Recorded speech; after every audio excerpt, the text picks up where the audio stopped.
BR Ambedkar Konaseema జిల్లా Ramachandrapuram assembly టికెట్ను తన తనయుడికి కావాలని ముఖ్యమంత్రి జగన్మోహన్ రెడ్డిని కోరినట్లు మాజీ మంత్రి పిల్లి సుభాష్ చంద్రబోస్ చెప్పారు.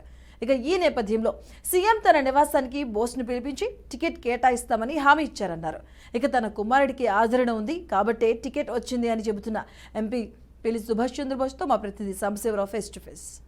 గోదావరి జిల్లాలో వైసీపీ కోఆర్డినేటర్, మాజీ ఉప ముఖ్యమంత్రి, మాజీ రెవెన్యూ మంత్రి, ప్రస్తుత రాజ్యసభ సభ్యులు పిల్లి సుభాష్ చంద్రబోస్ గారు మనతో ఉన్నారు. ఏదైతే ఏలూరు దెందులూరులో సిద్ధం సభ గోదావరి జిల్లాకు సంబంధించి విజయవంతమైందో ఈ నేపథ్యంలో సార్ పాత్ర చాలా ఎక్కువగా ఉంది. మరి ఈ సిద్ధం సభ భీమిల్ని మించి నన్ను జరిగింది చెప్తాను సార్. అవును, భీముల మించే సిద్ధం సభ జరిగిందండి.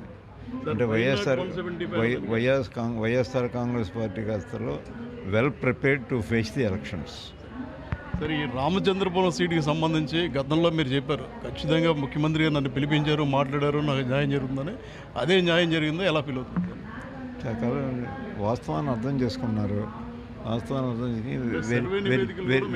వెరిఫై చేసుకున్నారు. వారు వెరిఫై చేసిన తర్వాత what I was said is correct అని వారు ఒక అభిప్రాయానికి వచ్చారు. అభిప్రాయానికి వచ్చిన తర్వాత ఆ అబ్బాయి అయితే ఎలా ఉంటుంది సర్వే చేయించుకుని సర్వే చేసుకున్న మీదటనే ఇచ్చారు.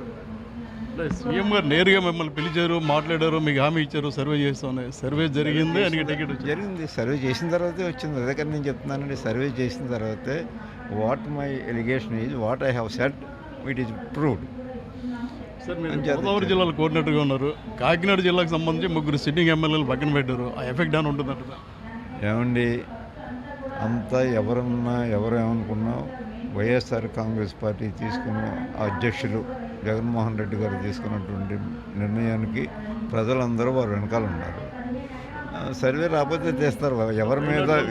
ఎవరి మీద వ్యక్తిగతమైనటువంటి కోపతాపాలేమీ గౌరవ ముఖ్యమంత్రి గారికి లేవు. సర్వే చేసిన తర్వాత ఎవరు దానికి ఫిట్ అది ఇస్తారు అంతే. దాంట్లో ఇంకో భేదమే ఉంటుంది.